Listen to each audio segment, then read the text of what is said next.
So the episode that I think manga readers have been waiting 5 years for has finally been animated, and I think it was better than expected. It's a moment that I remember reading the manga going, oh, I can't wait to see this, because a character like Maki, she's built to be animated well. They brought in the A-team, as they say. They have like all these like famous animators from like One Piece and all these other stuff. Apparently they got someone in who was like, I'm never working with Mappa again. But then they got him in.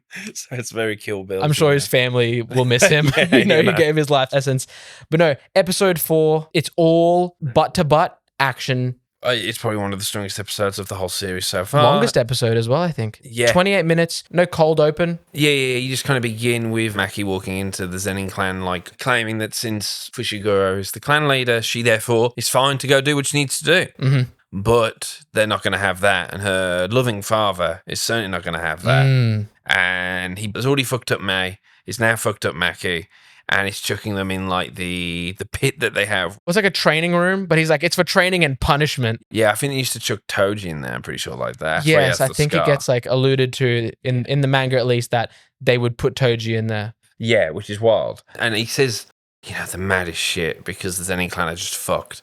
That like the only reason I'm not the clan head is because of you two fucks. Is because my strength for my children is so weak. You held me back. Kids shouldn't hold back their parents. Chucks them in there.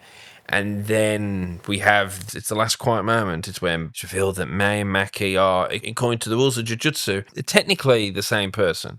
Yeah. So like Jet Li's the one. Let's give it a little bit of breakdown for people who maybe didn't understand what they meant in the episode. And they go into a little bit more detail, obviously, in the manga, but all the key points are explained in the episode. So in the Jujutsu world, when they were born, firstly, it's an odd thing. And it's like a bad omen. And also, no one knows how heavily Pact/restrictions work, really. It's something that's made in the womb or before you're born. With the gods of Jujutsu. Maybe. We don't know that. So because Maki had made a pact and Mai didn't want anything to do with it, she wanted to live a normal life as a sorcerer. The pact didn't fully work. Because they were twins in the womb, they also shared the pact. Because Mai didn't give up all of her cursed energy, Maki was also held back by that, because technically the vessel that is them, if they were one, still has a semblance of cursed energy. And Yuki was saying to Geto that like Toji's the first guy ever to be 100%, like to be 0% energy,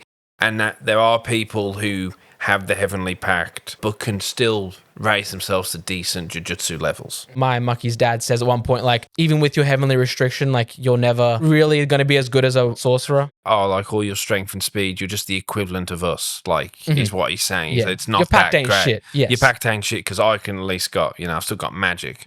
But then we're teleported to the beach from Death Stranding. Mai and Maki are both like in their death throes, kind of. And Mai sacrifices her life.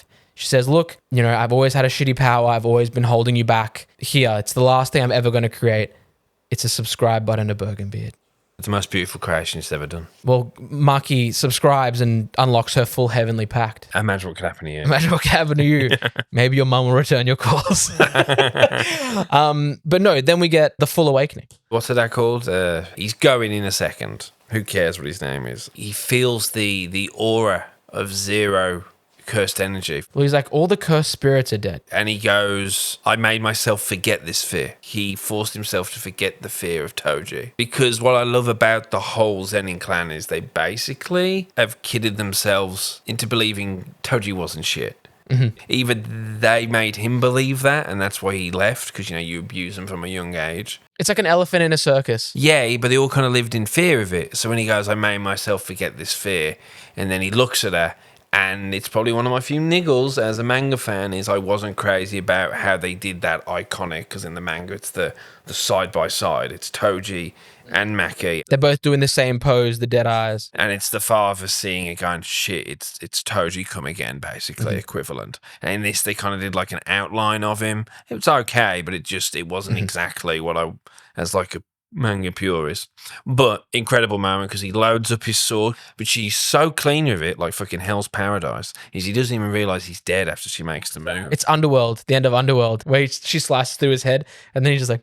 It was so good. It was excellent. But then the whole Zen'in clan is on her. Like, they are petrified. Like, she's got 2 cursed weapons, even though she walked in with one and then she's just got another one. That's what Mai was actually handing her. Yeah, that's what I'm saying. So they go, she's got 2 cursed weapons. And she walked in with that one and then she's just had that one grown. So neither of them are technically from the vault. One thing they do skip as well is they don't explain Dragonbone, which was like, at the end, it's like, oh, you want to go to the secret armory and get You'll need this. the secret tool. In the book, it's explained that it's like the Black Panther suit where it absorbs the kinetic energy and then she can like shoot the jets at the back. It's like the Wyvern ignition in Monster Hunter or like Nero's sword in DMC. You know, it's just a cool sword with jets on the back. Yeah, I guess they just thought it was rule of cool that no one would question a sword with jets on it. They just go, Yes. of course, there's a sword with jets on it. That's fine. The whole episode kind of flips because music kind of kicks in. I mean, we've had some interesting music choice in this.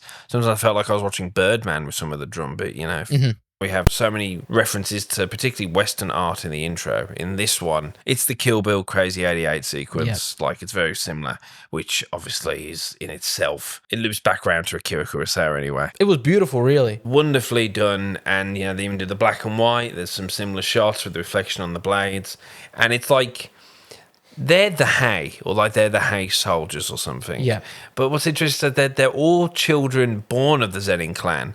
So I guess they're like cousins, like they're really distant, I guess. Yeah. But they have no curse techniques. They're just regular people. Yeah. So because they're part of the Zenin clan, they are forced to join this like elite army of martial artists, head up by that fella. That one guy. Yeah. With the who's got quite the look. He was holding his own for like 5 seconds. Yeah. I was like, okay, he's doing pretty good. And then I think there's something crazy which like she breaks his sword and then hits him and he flies back through his sword. But she like rips his throat as well, right? Which Yes. she then does to the other guy, the guy whose Does the curse hands. technique is it earth manipulation? He's an earthbender from Avatar. That scene's also way better. All the action stuff is way better in this, obviously, because what is, you know, this many pages? And this was, I mean, our boy was ill when he was doing that. I mean, I showed you the original panels that were shown. There was like draft panels. It's like wireframes. So I often think, I wonder if this is what Gay was like intending in his head. Like, do they sit him down and go, right, what was the ideal version of this fight? Well, I'm sure he has to explain a lot of like, what's this person's ability actually do? And like, what would they be doing during it? Yes. Like when the kid with the eyes that appear over you to hold you,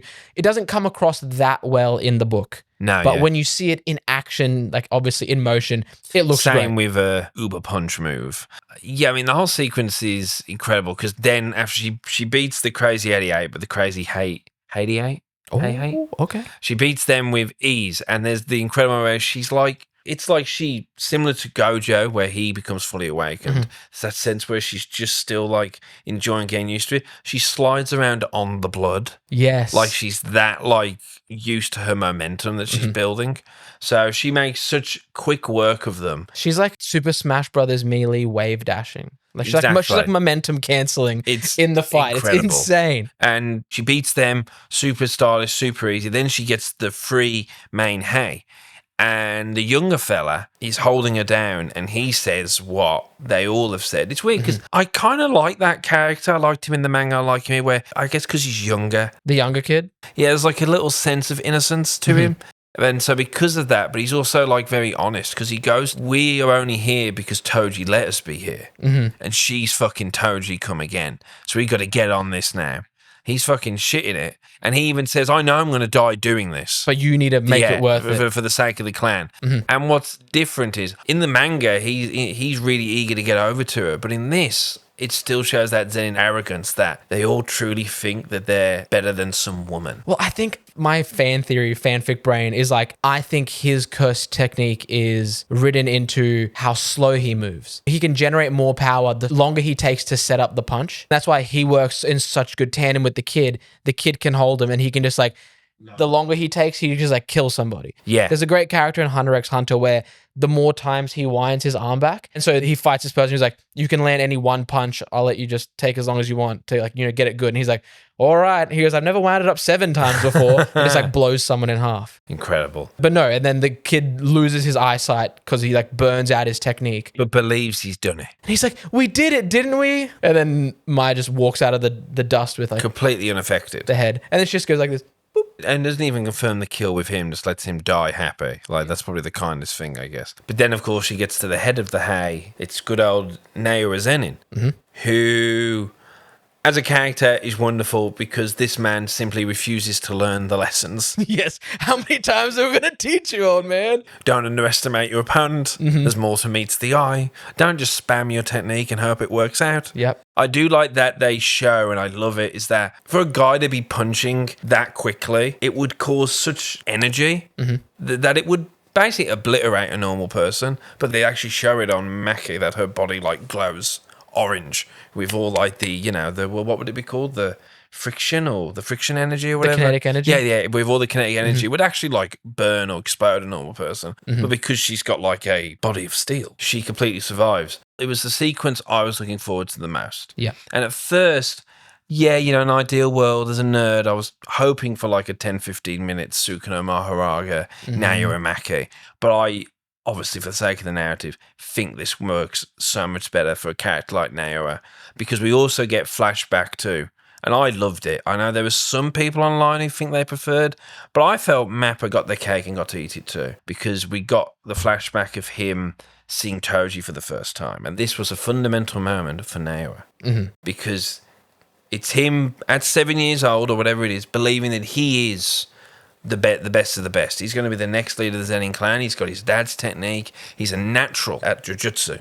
And he's heard that there's a rumor that there's a weakling with zero cursed energy. And he wants to go and see this miserable person. This loser. And then he just sees Toji just casually walking by. And that was a moment for him that completely changed his perspective. But he managed to miss every lesson that could have taught him. And whenever that lesson has came back around, he has ignored it every time, which I love about him as a character. But I love the shots that we got. We got the manga shot recreated, then we also got that extra like close-up shot, side profile of Toji. He was looking like scruffy. Yeah, because this is him at like young. He's probably like in his early 20s, maybe, or maybe in just like late teens. But for Naoya, it's him. He looked at that moment and said, "Wow, that guy is really strong," and he puts Toji on the same level as Gojo. But instead of him going, "Wow, cursed energy isn't everything. I should probably diversify my skill set. Start using weapons. Maybe not just relying on bum rushing a person. I should like vary and approach at different angles." Instead, I think he looked at Toji and went, "Wow, imagine how strong he would be if he had a curse technique like me." I think he took the wrong lesson. And then as we just saw the other episode with Chozo, he punched the shit out of Chozo and thought, "That's weird, you aren't dying. Anyway, I best continue doing what I normally do." So that lesson's still here. But he looks at Maki and goes, "Nah, I used to beat Maki up all the time." So he does his typical stuff. I think we get a great example of a speedster. Incredible sequence. It's great. We get like the Flash running around a loop around the world to like punch somebody once. Ignores the fact she's tanking it. Very true. She's standing still waiting for it. He speed blitzes past her, activates his technique on her by touching her shoulder. It pauses them for a second if they're not following the 24 frame rules. Yes. But she was standing still. Which means she is. She's doing the counting in her head. Boop, Yeah. boop, boop, boop, boop, boop, Yeah. 24 boops. Because now she can perceive it. Because their whole technique, it works better when you don't reveal how it works. Yes. And it was great because when we saw her adapt, the first flurry that he landed on her, she was getting walled and then shattered. And the same thing was happening to Chozo. It was like they were getting freeze flame, but she caught up to it. Yeah, exactly. And the thing I love is that Naoya loses. I mean, I know people sometimes can discuss it. It's fine. They discuss it like they're toys, like the characters are toys. Like Maki won because she's stronger. Yes, but it's also Naoya lost because he refuses to learn lessons because he's the embodiment of the zen'in bullshit. That he hates women, he thinks cursed energy is all that matter, he's been told he's special all his life, he's the pinnacle of the zen'in, and the zen'in's already the pinnacle of sorcery. So therefore he's the best sorcerer ever, in his opinion. So when he's met with someone who, I mean, when you look at the fight, I interpret it as that she actually can only she can keep up with him, but I don't think she can actually like outmaneuver him, because the way she wins is she trusts that he's a fucking moron who refuses to learn the lesson. So she just waits for him to come in, and we get the super necessary 4 three piece a quadruple take. Yeah, you know? it was super necessary, and we even get like the MK brutality. I thought like, Mortal Kombat, like X-Ray, with and completely crushes his face. Yes, way more graphic than. Oh yeah, in the manga, she just like leaves like an imprint on his face. Like you can't really even tell the damage that much. But it's definitely we all hate Naoya or love to hate him. So here's that moment we've all wanted. Mm-hmm. And then what's even more fucked about the whole thing is that she returns to her mum and very coldly. Well, in the start of the episode, she's like, she hates her. She's like, why are you such a fuck up? Yeah. And then Maki's like, see ya. But Maki's mum's last thing is that Naoya has somehow managed to just about survive the Uber You think punch. this would be like the one person she like confirms? It's pretty wild because not only did she punch him very hard, but he was also meeting her at like Mach 1 speed. Mm-hmm. So it's like the worst of both situations. It was like, impossible force meeting a movable object, and his face was the impact point. But he's managed to survive. Mm-hmm. But then what makes it is that the woman who was serving him, Maki's mother, stabs him in the back. Yes. And that's surely the last we'll see of Naoya. I mean, in the manga, it's like almost kind of implied that like this is her dying thing. She like dies and like kind of like falls on him. It's her tiny bit of redemption. Yes. And then we get a shot return of her leaving the Zen'in clan. It's like the same shot of her walking in. It's her walking out. Yeah, I thought the extension on the scale of Naoya's speed, like that you really did see just how powerful that this curse technique was, which it makes it all the more sweeter when he gets folded in one punch because he's just a moron. I saw some people wishing it was maybe 2 episodes, and yeah, I can see as like just it would have been cool to see these fights expanded because she's such a fun character, because she's just fucking strong as shit.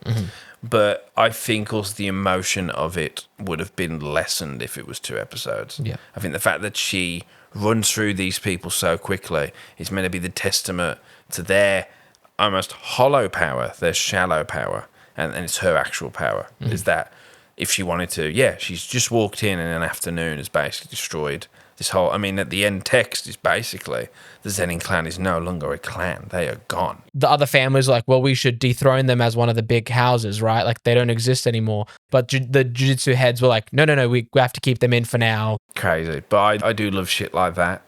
And and then we're rolling into next episode, which is called Passion, I believe, which only implies that we might be getting Well, we get a little snippy at the end. We watched it this time, that one guy. This is going to be Yuji and Fushi going into the fight club. The music stuff in this was great. Very it's just so cinematic and stylish, and just a really fun episode. And it's what people will accuse us of being lobotomy Kaisen fans. Like, it's like, oh, it's just cool animation and cool fights. But it was really fucking good. The animation was so smooth at points. I was telling Dan and Steven that it looked like rotoscoped at parts where they animated so many frames on like her turning or motion at some point. So I'm like, how many frames did you put in there, you know? Wonderful episode. I'm looking forward to all the other highlights we've got coming. The people who are like, oh, I wish this was like more. I wish there was more. This season has so much already going to be packed into it. Yeah. This is a very action-packed season. And so don't worry, like you're going to get your fill.